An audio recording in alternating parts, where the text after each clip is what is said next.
ወንድማችንን ከጀርባ መቱት ነው የሚለው አርበኛ ሰለሞን አጠና ለአርበኛው ከፍ ያለው ገዳዮችና ለአማራ ህዝብ ያስተላለፈው መልእክት ብሎ ሀብታሙ አያሌው አፍራሳ ነው ይሄን የሚለው። አርበኛ ሰለሞን አጠና ደግሞ ከጎንደር ይሄንን ብሏል። እንስማው። ለአማራ ህዝብ ብዙ ጊዜውን ከግማሽ እድሜ በላይ መስዋዕትነት የከፈለ ጀግናችን በጠላት ሳይሞት ከጁንታ ጦርነት ጀምሮ ከዛም በፊት እስካሁኑ ድረስ እየፎከረ እየገባ ከትላንት ወዲያ ፎክሮ ገብቶ ጠላትን ሲዋጋ ውሎ ጃሎ እያለ ነው የዋለ እየፎከረ ጃሎ እያለ ሲዋጋ ዋለ እያሉ እየነገሩን ማታ ሪፖርት ሲያደርጉልን ለምን ነው የምትገባ እያልን ስንወቅሰው ስንገስጸው ነበረ። ትላንትና ግን ሲዋጋ ውሎ አድሯል፣ ጥይትም ጨርሷል። ስለዚህ ለንግግር ብለን እናቀርበውና እንደዚህ እናድርገው በሚል ሴራ ተሲሮ ጸረ አማራ በሆኑ ሰዎች ጸረ አማራ በሆኑ የትግል ጓድሱ ትግል ያስተማራቸው አንዳንዶቹ ከብልጽግና ጉኛ ጎትቶ አውጥቶ ትግል ያስተማራቸው ሰዎች ከሌላ ወገን ተልኮ ተሰጥቷቸው የራሳቸው ወንድም አብረው ከአንድ ሰፈር ከአንድ አካባቢ ተወልደው ባደጉ ሌሎቹንም ሴረኞች ጨምረው እንግዲህ ይሄን የመሰለ ወንድም አጣጥተውናልና ያጣረው ወንድም ለኛ የቅርብ የትግል ጓዳችን ቢሆንም ለአማራ ህዝብ ለሀገር ወዳድ ኢትዮጵያዊም ጭምርት ነው የቀረውና የተሰማናትን ጥልቅና መሪር በጣም መሪር ጥልቅና መሪር ነው። እንቅልፍም አልተኛንም እውነት ለመናገር። በእርግጥ እንደተባለው ታጋይ ይሞታል ትግል ግን ይቀጥላል ነው። ብዙ ጀግኖችን 5-6 ሺህ ሰራዊት የሚመራ ጀግና ነው። 5-6 ሺህ ከፍቶች አሉ። ትግሉ ይቀጥላል። መስማት ሲመጣ ሰለሞንም ቢለው እንደዛ ሰለሞንም እያለ ያለው ሲዋጋ ነው ያለው፣ ጠላትን ሲደመስስ ነው ያለው። ከዛ በኋላ ጥይት አለቀበት። ጥይት ካለቀበት በኋላ ደግሞ ቆይ ጥይት አልቆብሃልና እናታልህ ብለው ባዶ እጁን ያለ ሰውዬ አታለው እንግዲህ ገደሉት ማለት ነው። እና መመካከር ያስፈልጋል። ለመዋሸት ራሱ መመካከር ያስፈልጋል። ህዝብ የሚመራ እና ሀብታሙን እየሰሙ እነ ምናምን እየሰሙ መቀደድ ትርፉ ኪሳራ ነው የሚያመጣው። ልጁ ሞቷል። እንዴት ሞተ እግዚአብሔር ነው የሚያውቀው። ደሙን እግዚአብሔር ይመልስለት። በግፍ ተገድሎ ከሆነ በሴራ ተገድሎ ከሆነ የአቤልን ደም የተበቀለ እግዚአብሔር ይበቀልለታል። ቃይል ገድሎ ዝም ብሎ አይኖር። ሴራው ከየት ነው እንዴት መጣ እናያለን። እዛ በኩል 40 ገድሎ ከጀርባው ተመታ ነው። ሰው ከጀርባው ከተመታ ውስጡ ነው ያሉት ማለት ነው። ገዳዮቹ አብረውት ናቸው ያሉት ማለት ነው። አለቀ። ሁለተኛ ነገር ደግሞ በሽምግልና ሰው ተጠርቶ ከሆነ ሽምግልናዎቹ የት በኩል መቼ የለም። ይሄ አይደለም። በቦታው የነበረው ሰው ደግሞ የሚናገረውን እንሰማለን። ዋናው ቦታው ላይ የነበረ እና ሲናገር የምንሰማው ጌታ አስራደ ወይም ተስፋውን የሚባለውና ጌታ እንትና ራሱ እምወደው እኔ በጣም አከብረዋለሁ። እስካሁን ደረጀ በላይ የሚናገረውን ነው የምንሰማው። ደረጀ በላይ ነው የሚነጋገረው የሚሰማው። ደረጀ በላይና ጌታ አስራደ ያደረጉትን ንግግር ለሚዲያ ያበቃው የተቀዳውን ለሚዲያ ያበቃው ናትናኤል ነው። ናቲ አንደግምም ወይ የሚባለው የብልጽግና አፈቀላጤ እሱ ነው ለሚዲያ ወጣው። እንዴት ነው ለናቲ የደረሰው የሚለውን ትላንት ጥያቄ ጠይቄ ነበር። ይሄ የስልክ ቅጂ ኢትዮ ቴሌኮም ነው የቀዳው። እንደዛ እንዳይባል የስልክ ቅጂያቸው የአንዳንዶቹ የሳተላይት ነው። የቴሌ ሊቀዳው አይችልም። እና ማን ቀድቶ ለናትናኤል ሰጠው? ልብ በሉ። ናትናኤል ከለጠፈው በኋላ ቀጂው ድምፁ የራቀው ነው ወይስ ድምፁ የቀረበው? ድምፁ የራቀው ከሆነ እሱ ሰጥቷል። ድምፁ የቀረበው ከሆነ እሱ ሰጥቷል። የባለሙያዎች በሰጡት ትንታኔ መሰረት ደግሞ ቴሌ ከሆነ የሚቀዳው የሁለቱንም ድምፅ ባላንስ አድርጎ ነው የሚቀዳው። የሁለቱንም ቅጂ እኩል ነው የሚያመጣው። አንዱን ሩቅ አንዱን ቅርብ የሚያደርገው ቅርብ ተናጋሪው የሚቀዳው ነው፣ ሩቁ የሚቀዳው ነው ብለው መልስ ሰጥተውናል። ከዚህ አኳያ ስንተነትነው እናንተ ፍርዱን እንድትሰጡ ጽፋችሁ አዘጋጁ። የዚህ የስልክ ቅጂ ማን የቀዳው? ማን ነው ለናትናኤል ያደረሰ? ናትናኤል ሰበር ዜና ብሎ ያወጣው እንዴት ነው የሚለውን አብረን እናያለን። ቀጥል አሰማልኝ። ወይየት እንዴት ነህ? አለው ወንድም ነው። እንዴት ነው አንተ? ቀኝ እጃችን ተቆረጠ ወንድም ማለት። አይዟችሁ እንግዲህ ምንም ማድረግ አይቻልም። አይዟችሁ ማልዳ ነገር ነው ነበር። አይዞ አሁን መጥናናት ነው በቃ አሁን መጥናናት ነው ያለው። ሰራዊት መሰብሰብ ነው። እኔ ልንገራችሁ ማልዳም ነግሬዋለሁ። ምንም ዝም ብለህ ሚዲያውን አስተላልፍልኝ እኔ ልታይ ነው ዛሬ የትም ነው ማገባው እያለ እባክህን ተተኳሽ ላይኖራችሁ ይችላል ለነሱም ይሆን አላጣም ምናምን እያለ ነው በጦሶኝ ገባ። ማልዳ እኮ አይሆንም ነው ያልኩት። ያንተ ስልክ እምቢ ብሎኝ ያንተ ስልክ እምቢ አለኝ፣ የያሱ ስልክ እምቢ አለኝ። ሀብታሙ ሩቅ ነኝ ባለበት ይቆም እምቢ አለ። እየሮጠ ነበር እያነፈነፈ የመጣው። እባክህ በስሜት አትግባ፣ ቆይ ረጋበል ብያለሁ። ቀኑ ደርሶ ነው ዛሬ ማልፋቱ ነው። የስድብ ማትላኩበት እዛ ማዶ የስድብ ማትላኩበት እዛ ቡዳ ሰፈር በቴክስት የስድብ ማትላኩበት አንተ ሚሊሻ ነህ እጅን ይዘን ነው የምንወስደው እያሉ ተወኝ ወንድም አለ። ተወኝ እንደው ምን ታደርገዋለህ? ጦር እንኳን እንዳይሰበሰብ በአንድ ሰው እጅ ያለ ጦር እኮ ነው ታውቀው ልክ እንዴ አንተ ባትኖር ምን እንደሚሆን ሰው እስኪ በሱ ቀጠና ምን እንደሚሆን እስኪ በዛ ልክ ሰው አሁን እንዴት ነው አዲሱ እንዴት ነው? አዲሱስ እንዴት ነው? አሁን ገና ተበታተን እናያለን። እኛ ራሱ በሱዳን ይወጣል። አሁን ወጣችኋል አይደል? ሁላችሁ የተወሰነ ወጣል። እየጨለመ ነው እንግዲህ ብዙ እየተያየን አይደል? ሱሳና ሀብታሙ ምን ላይ ነው ያሉ? አሁን እነሱ ሌላ ትንሽ እነሱ ወጣ ያለ ወይታ ነው ያሉት። ያው እነሱንም ጭምር እያሳደዷቸው ነው የነበር። በአንድ በኩል ግን ጦርነት እኮ አልቆ እኮ በቃ የሆነ ሀገር ደርሰው እኮ ነው በቃ ለእሱ የተተኮሰች ጥይት እንደው ምን አይነት ድግምት እንደሆነ ግራ ነው የሚገቡት። ያው ቀኗ ስለማልፋት እኮ ያስጠቃል።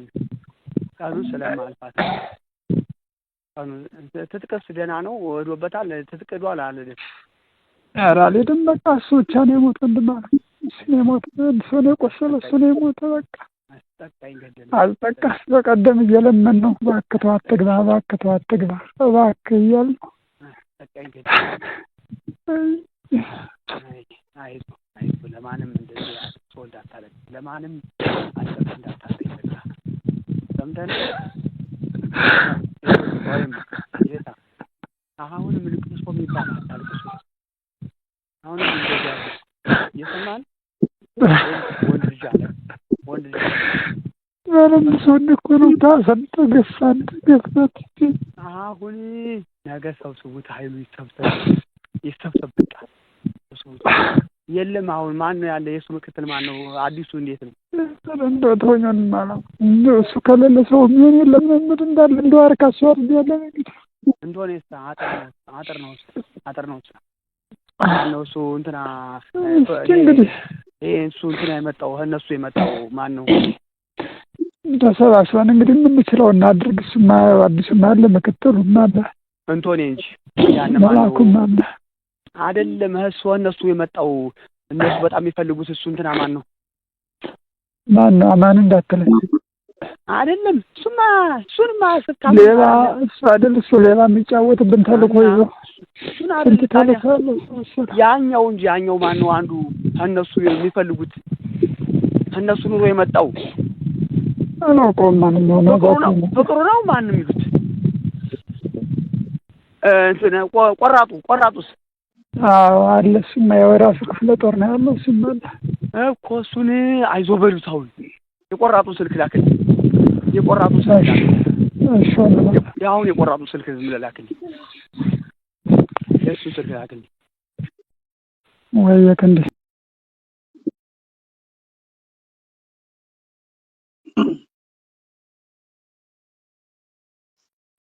እንደሰማችሁት ነው እንግዲህ መግለጫው ድርጅቱ ሲያወጣ በሽምግልና ስም ጠርተውት ገደሉት ነው ያለው።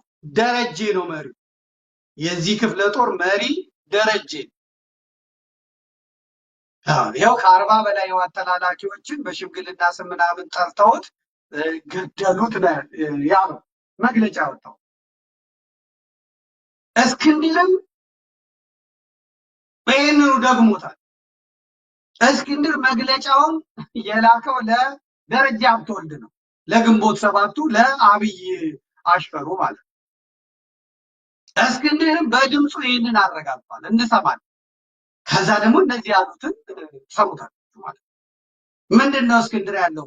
ደረጀ ሀብተወልድ በራሱ መጀመሪያ ቀርቦ ሰበር ዜና ብሎ እነዚህ ኢሳት ላይ የነበሩ እሳቶች፣ እነዚህ ግንቦቴዎች፣ እነዚህ የኢትዮጵያን ህዝብ ትግል ጠልፈው ወስደው አብይ አህመድ እግር ስር ዘፍዝፈው የህዝብን ገንዘብ ሙልጭ አድርገው ለሰራዊት ግንባታ ለጁንታ መከላከያ ብለው ህዝቡን አጥበው በተለይ የአውሮፓን ገንዘብ፣ የጀርመኖችን ገንዘብ፣ የሆላንዶችን ገንዘብ እጥብ አድርጎ 9,000 ዩሮ 40,000 ዩሮ እየሰጡት ይዞ ሄዶ ለአብይ አህመድና ለብርሃኑ ጁላ ለበሬው ለከብት ማረጃው ካራ ሲገዛ የከረመው ሰውዬ ቀጥታ መግለጫውን ልኮለት እሱ ሲያነብ እንሰማለን። እንስማ። አርበኛ ከፍያለው ደሴ በትናንትናው ዕለት መስዋዕትነት ተቀብሏል። የአርበኛ ከፍያለው መስዋዕትነት መክፈል ብዙዎችን አሳዝኗል፣ ብዙዎችንም አስደንግጧል። ተመልካቾቻችን ይህን በተመለከተ ተጨማሪ ዝርዝር መረጃዎችን ለማግኘት የሁሉንም አካል አስተያየት ለማካተትና ለማስተላለፍ ጥረት እያደረግን ነው የምንገኘው። የሆነ ሆኖ በዛሬ ዕለት የአማራ ፋኖ ህዝባዊ ድርጅት አመራር ከሆኑት መካከል አንዱ አርበኛ እስክንድር ነጋ አጠር ያለ መግለጫ አድርሶናል። እስክንድር በአርበኛ ከፍያለው ደሴ ህልፈትን ተከትሎ የሰጠው አጭር መግለጫ የሚከተለው ነው። ተነስተልኝ የአማራ ፋኖ የትግል ምልክት የሆነው የድርጅታችን ስራ አስፈጻሚ አመራርና የአማራ ፋኖ ጎንደር ጠቅላይ ግዛት ዕዝ ተቀዳሚ ምክትል አዛዥ የጦሩ ፊት አውራሪ አርበኛ ከፍያለው ደሴ በዓላማ ቢሶች ከጀርባው ተወግቶ በመሰዋቱ የተሰማኝን መሪር ሐዘን መግለጽ እወዳለሁ። ላለፉት 9 ወራት አንድ አማራ አቀፍ ድርጅት ለመመስረት የተቸገሩ የተወሰኑ ግለሰብ አመራሮች ከተመሰረተው አማራ አቀፍ ድርጅታችን ጋር በቅንነት አብሮ ከመስራት ወይንም አማራጭ ሐሳብ የያዘ ድርጅት ከመመስረት ይልቅ ለአማራ ህዝብ አንድያ የሆነውን ድርጅታችንን ለማፍረስ እንቁ መሪዎቻችንና ታጋዮቻችንን ለመምታት ቃታ ስበዋል። በሚያሳፍር መልኩ ደግሞ ወልቃይትና ራያን በኃይል እናስመልሳለን ከሚሉ ጽንፈኞች ጋር እንደሚሰሩ በአደባባይ ከመናገራቸውም ባሻገር ከጽንፈኞቹ ተልእኮና የጦር ቁሳቁሶች እየተቀበሉ ጦር እስከ ማዝመት መድረሳቸውን በአደጋ ቀጠና ውስጥ የሚገኙት የወልቃይትና ራያ ነዋሪዎች እንዲሁም መላው የአማራና የኢትዮጵያ ህዝብ ልብ እንዲልልን እንወዳለን። የአማራው የህልውና ትግል ያጣው አይተኬ ጀግና አርበኛ ከፍያለው ደሴ በታሪክ ማህደር ስሙን በወርቅ ቀለም የጻፈ በመሆኑ በትግል ፍሬዎቹና በህዝቡ ህሊና ሕያው ሆኖ ይኖራል። አደራ ጥሎብን ስላለፈም ትግሉ ተጠናክሮ ይቀጥላል። ታጋይ ይሞታል እንጂ ትግል አይሞትም። ክብር ለሰማዕቶቻችን። ድል ለአማራ ፋኖና ለድርጅቱ አፋሕድ። ድል ለአማራ ህዝብ፣ ድል ለኢትዮጵያ ህዝብ። አመሰግናለሁ። እስክንድር ነጋ ከትግል ሜዳ በማለት ነው እንግዲህ እስክንድር ነጋም መግለጫ በደረጀ ሀብተወልድ በኩል ለመላው ኢትዮጵያውያንና ለድርጅቱ ደጋፊዎች እንዲሰማ ያደረገው ማለት ነው። የእስክንድር የውጭ ተወካዩ የወሎ የኮሎኔል ተወካዩ መሐመድ ጠቀስ አደረገ። ምን ወልቃይትን ጠቀስ አደረገ። እስክንድር ደግሞ አሁን ጎትቶ ማንን አመጣ? በጣም ሴንሲቲቭ ኢሹ ስለሆነ በቃ ወያኔ ራያን ሊወስድ ነው፣ ሊወስድ ነው።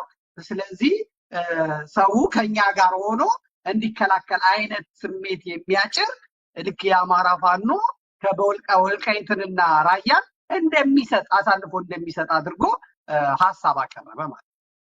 እሱም ቢሆን በክህደት እንደተመታ በሽምግልና እንደተመታ አድርጎ ነው የሚናገረው። ባጫጭሩ እንመልከታቸው። ሽምግልና የሚል ነገር አለው። አሁን በቦታው የነበረው ሲሞት የነበረው ሲገደል የነበረው የተናገረው ጌታ አስራደ እና ደረጀ ሲያወሩ ደረጀም ሲነግረው የምን ሽምግልና ነው የተነሳው? እስቲ አጫጭሮቹን አሰማልኝ አንድ ጊዜ ሁሉም ሰው ይስማ። አጫጭሮቹን የስክትር እንግዲህ ዘመኑ እግዚአብሔር የሰጠው ነው። አጫጭሮቹን እንስማ። አጭራጭሮቹን 40 ደቂቃ እና አንድ ደቂቃ ከምናምን እንስማቸው። ልብ ብላችሁ ስሙ። እሺ ቀጥል። ወይየት እንዴት ነህ? አለሁ ወንድም አለ። እንዴት ነው አንተ? ቀኝ እጃችን ተቆረጠ ወንድም አለ። አይዟችሁ እንግዲህ ምንም ማድረግ አይቻልም። አይዟችሁ ማልዳ ነገሬው ነበር። አይዞ አሁን መጥናናት ነው በቃ አሁን መጥናናት ነው ያለው። ሰራዊት መሰብሰብ ነው። እኔ ልንገራችሁ ማልዳም ነግሬዋለሁ። ምንም ዝም ብለህ ሚዲያውን አስተላልፍልኝ እኔ ልታይነ ዛሬ የትም ነው ማገባው እያለ እባክህን ተተኳሽ ላይኖራችሁ ይችላል ለነሱም ይሆን አላጣም ምናምን እያለ ነው በጥሶኝ ገባ። ማልዳ እኮ አይሆንም ነው ያልኩት። ያንተ ስልክ እምቢ ብሎኝ ያንተ ስልክ እምቢ አለኝ፣ የኢያሱ ስልክ እምቢ አለኝ። ሀብታሙ ሩቅ ነኝ ባለበት ይቆም እምቢ አለ። እየሮጠ ነበር እያነፈነፈ የመጣው። እባክህ በስሜት አትግባ፣ ቆይ ረጋ በል ብያለሁ። ቀኑ ደርሶ ነው ዛሬ ማልፋቱ ነው። የስድብ ማትላኩበት እዛ ማዶ የስድብ ማትላኩበት እዛ ቡዳ ሰፈር በቴክስት የስድብ ማትላኩበት አንተ ሚሊሻ ነህ እጅን ይዘን ነው የምንወስደው እያሉ ተወኝ ወንድም አለ። ተወኝ እንደው ምን ታደርገዋለህ? ጦር እንኳን እንዳይሰበሰብ በአንድ ሰው እጅ ያለ ጦር እኮ ነው ታውቀው። ልክ እንዴ አንተ ባትኖር ምን እንደሚሆን ሰው እስኪ በሱ ቀጠና ምን እንደሚሆን እስኪ በዛ ልክ ሰው ማለት በሉ። ከዚህ የስልክ ጥሪ የምንሰማው ደረጀም ሲናገር የምንሰማው ሽምግልና ሳይሆን የተካሄደው ጦርነት ነው የተገባው። ማልዳ ነግሬው ነበር ነው የሚለው ደሬ። ማልዳ ነግሬው ነበር። እሱም ዝም ብለህ ብቻ ሚዲያ አስተላልፍልኝ ለናቤስክስ ለጣና ቲቪ። ሰሞኑን ጣናዎች ደግሞ እሱን ነበር የሚያስተላልፉት። ከፍ ያለው ደሴ በጣም ነው ያጮሁት። አያሌው መንበርም ከማን ከሆኑ ጀግና ጋር አድርጎ ሚያዝያ 3 ምናምን አስተሳስሮ አብሮ ነው ሲሰራለት የነበረው። በቃ አመቻችተውታል። በደንብ ነው ያመቻቹት። ዝም ብለህ ሚዲያ ላይ አስተላልፍልኝ፣ ዝም ብዬ ልገባ እኔ ልታይ ነኝ ዛሬ በስሜት ነው ለነሱ የሚሆን በስሜት አትግባ ብየዋለሁ እያለ ከለከ እያነፈነፈ ነው የሄደው። ኧረ ጥይት ላይኖር ይችላል፣ ጥይት ሊያልቅብህ ይችላል ስለው ለነሱ የሚሆን ጥይት አላጣም ብሎ ነው የሄደው። እንግዲህ ይሄ ነገር ቀኑ ደርሶ ነው ያቺን ቀን የማያልፋት ሆኖ ነው ብሎ ነው ያለው። ታዲያ ከዚህ በኋላ ተከታታይ መግለጫ አውጥቶ እሱ ለሽምግልና ጠርተውት ከጀርባ መተውት ያስኬዳል ወይስ እናንተ ናችሁ የገደላችሁት? ባለፈው ኮሎኔሉ ወደ እነ ሀብቴ እሄዳለሁ የሚል ቃል ሲናገርና መግለጫ ከማውጣቱ በፊት መከላከያ ልካችሁ የሚደርስለት የሚያግዘው አጥቶ ኮሎኔል ታደሰ ሼቴ አልፏል። ከወንድሞቹ ከቤተሰቦቹ ጋር ነው ተዋግቶ የሞተው። መከላከያ እንዲገለው አድርጋችሁ ማለት። አሁንም ሲመስለኝ ምናልባት ከፍ ያለው ደሴ ወደ ወንድሞቹ ወደ ነባዬ ወደ ወንድሞቹ ወደ ሀብቴ ይሄዳለው የሚል ነገር ተናግሮ እንግዲህ ከኋላን የተመታው ከተባለ እሱ ብቻውን እንዴት ተለይቶ ሞተ ትጠየቃላችሁ። ቀን ይመጣል፣ ብርሃን ይመጣል፣ እውነት ይመጣል። እናንተ የፈለጋችሁት መቀጣጠል ዘመነ ካሴ ነው ገደለው፣ ሀብቴ ነው የገደለው፣ ራሳችሁ የለኮሳችሁት እሳት ራሳችሁን ነው መልሶ የሚበላው። የበላውም ራሳችሁን ነው መልሶ የሚበላው። እንስማው። ቀጥል። ያሟሟቱ ጦርነት እኮ አልቆም። የሆነ ነገር ደርሶ እኮ ነው መልስልኝ። ምንድን ነው የሚለው ጌታ አስራደ? ለምንድን ነው ሄደው ለምንድን ነው የሚዋጋው ሲባል ለመዋጋት ደግሞ ምክንያቱ ስድብ የስድብ ማዕት ላኩበት፣ ቴክስት አደረጉበት። እነዚያ የቡዳ ሰፈር ከዚያ ከቡዳ ሰፈር ላኩበት። አንተ ሚኒሻ አንጠልጥለን ነው የምንወስድ፣ አንተ እኮ ሚኒሻ ነህ አሉት። ተናደደ፣ ብዋለ። የጦር መሪ ጎንደርን የሚያክል የወከለ ቴክስት አንቦ ቴክስት አይቶ ተናዶ ጦርነት ለመግጠም የሚሄድ እግዚአብሔር ያሳያቸው። ሀገር እጁ ላይ ብትወድቅ እንዴት ሊሆን ነበር? በምን እንደሚናደድ ምን እንደሚያናድደው የሚያውቁት አጠገቡ ያሉ ናቸው። ስለዚህ ይህን ሰውዬ አበሳጭተውታል። አበሳጭተውት እንዲሄድ አድርገውታል። ከዚያም መተውታል፣ ጥለውታል። የኔ ግምት ነው። ከዛ ፖለቲካ ሊሰሩበት ፈልገዋል። የኔ ግምት ይሄ ጠይቆታል። ስለሰደቡት ነው። አሁን እግዚአብሔር ያሳያችሁ። የሩሲያው መሪ ስለተሰደበ ኒኩለር መተኮስ አለበት እንዴ? የአሜሪካው መሪ ስለተሰደቡ ኒኩለር መተኮስ አለባቸው እንዴ? እንዴ ጦረኛ ወታደር የሆነ ሰው እኮ ስድብ ችሎ ቦምብ ችሎ ጥይት ችሎ ነገሮችን በጥበብ ያልፋል እንጂ ምድር ቴክስት እያነበበ ሰው ለውጊያ ይሄዳል እንዴ? ሚኒሻ ተባልኩ ብሎ ይሄ ያለመማርን ያለማገናዘብን ያሳያል። ስለዚህ የፋኖ ትግል የሚጎተተው በአብዛኛው ማገናዘብ የማይችሉ ሰዎች የሚመሩት ከሆነ ነው። ተሰደብኩ ብሎ ጦር የሚሰብክ ከሆነ ነው። አይደለም። ይሄ አማራነትም አይደለም። ከፊደል የተፋታ ሲሆን ይሄ ነው። በቃ የመንደር ጎረምሳ አስተሳሰብ ሲኖር ይሄ ነው። አጠገቡ ፕሮፌሰር ተቀምጦ ሰውየው ተሰደብኩ ብሎ ኑ ብሎ ሌላው ሳውንሲ ከሱ ጋር ሄደው ተዋክተው የሚሞቱት ሰዎች ለምን ሞትን ነው የሚሉት? እስኪ ለአፋን ነው የሞቱት? ለደረጀ ነው የሞቱት? ለእስክንድር ነው የሞቱት? ለአማራ ነው የሞቱት? ለማን ነው የሞቱት? ለራሳቸው ማለት ምን ሆነው ነው የሞቱት? ከፍ ያለው ጌቱ ተሰደበ፣ እሱኑና እንግጠም አለ፣ ተከትለውት ሄዱ፣ ሞቱ። እዛስ የሚገደሉት በመሰደቡ ተበሳጭቶ ጥይት ሊተኩስና ግንባር ሊመታ ይሄ መሪ መሆን ይችላል? ይሄ አያችሁ፣ እስክንድር መርጦ የያዘው እስክንድር ነቅሶ የያዘው በጭንቅላታቸው ላይ ጌም መጫወት የሚችላቸው ሰዎች ብቻ ነው። እስክንድር ዘመነ ላይ ይሄንን ጌም መጫወት አይችልም። ዘመነ ፊደል የቆጠረ ከአረማያ ዩኒቨርሲቲ በወርቅ ሰቅሎ የተሸለመ ሻዋ ኢንጂነር ስሙ ራሱ ኢንጂነር ደሳለኝ የሆነ በምሬ ዙሪያ ኔኖክ ናቤ ያሉ በእነ ሀብቴ ዙሪያ ስንትና ስንት ጀግኖች ስንትና ስንት ምሁሮች ፕሮፌሰሮች ያሉ የሚወሰነው በጋራ የሚወሰነው አስሬ ተለክቶ አንዴ ነው የሚቆረጠው። እስክንድር ግን መከታውን የመረጠው አቤ ጢሞን የመረጠው ይሄንን ተበሳጨው ያለና ጦር የሚያዘምትን የመረጠው። ስለዚህ እስክንድር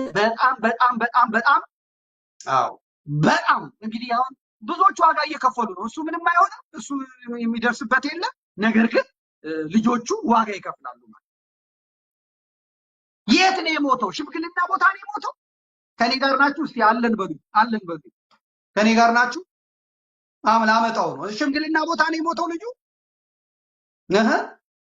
አለው በሉ። 40 ሰው ገሏል። እሱ ከ40 በላይ ገሏል። ሽምግልና ቦታ ነው የሞተው። እስቲ አለው በሉ። አሁን የማይነካ ነገር ነው የምነካው። ተድበስብሶ እንዲያልፍ ነው የሚፈለገው። እናቴ እኔ ዋጋ የከፈልኩበት ነው። ሲጀመር ጀምሮ የነበርኩበት ነው። አንተ ብልጽግና ስትጫወት እኔ ፋኖ አማራ ራሱን ካላደራጀ ይመለከተኛል። ስለሚመለከተኝ ነው የምናገር። ሀብታሙ አያሌው እኔ ከኢትዮጵያዊነት ያልወርድም። እኔ ቤተሰቦች ያሳደጉኝ እንደዚህ ናቸው። አማራ ልሆን አልችልም ሲል የነበረው አፍራሳ እኔ ያኔ አማራ ካልተደራጀ ነፍጡን ካላነሳ የነበርኩ ሰው ነኝ። እኔ እንትን አለኝ እስክንድር ፋኖ እንዲህ ነው ተዋግቶ መመለስ ነው እንጂ የፖለቲካ ስልጣን አይገባውም ብሎ ሲናገር እኔ አማራ ስልጣን ካልያዘ መከራው አይቀልለትም ብዬ ስናገር የነበርኩት ነው። ይመለከተኛል አላችሁ አለን በሉኝ እስቲ አለን በሉኝ። ጦርነቱ የለም፣ ምንም ጦርነት የለም። ጦርነቱ እኔ እናገራለሁ ትሰማለህ። ውሸት ከሆነ ዘመድኩን የተናገረው ይሄ ውሸት ነው ብለህ ታመጣለህ። እኔ ግን እውነት በሽምግልና ነው ወይው እነዚህ ከአዲያን በሽምግልና ስም ከዋና ጦር እንትኑ 150 ኪሎ ሜትር ወስደውት ነው የገደሉት ነው ያሉት። እስክንድር ነጋ እንዲህ ብሎ ነው ያዋሸው እንደዚህ ብሎ ደረጀ በላይ እንዲህ ብሎ ነው ያዋሸው። ነገር ግንስ እንስማው። የት ነው የሞተው?